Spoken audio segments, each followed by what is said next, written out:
បាទគ្រប់ក៏ដូចជាសួស្តីទៅកាន់ពុកម៉ែបងប្អូនទាំងអស់គ្នាបាទថ្ងៃនេះយើងឲ្យមកមើលសัตว์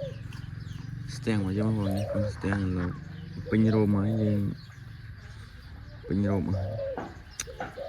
នេះហាត់ឆ្លងដៃបានខ្លះហើយបងប្អូនស្ទាំងលោករបស់យើង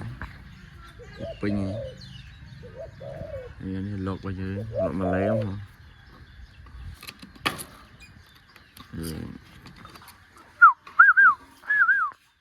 នេះសម្រាប់លេងលើបងប្អូនលេងសាំងហើយលេងស្រួលល្មមលេងស្រួល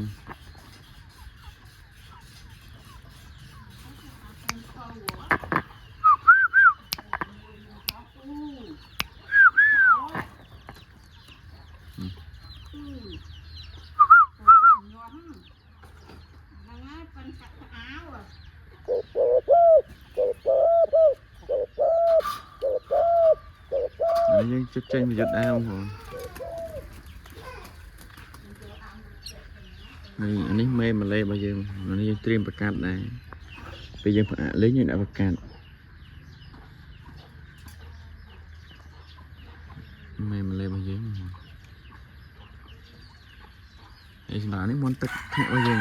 ទៀវទៀវទៀវទៀវទៀវទៀវទៀវទៀវទៀវទៀវ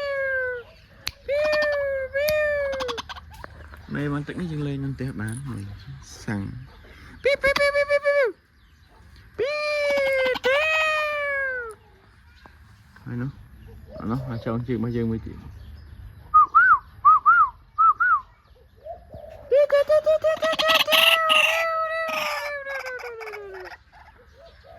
នេះសัตว์របស់យើងនៅផ្ទះសល់ប៉ុណ្ណឹងហ្នឹងបង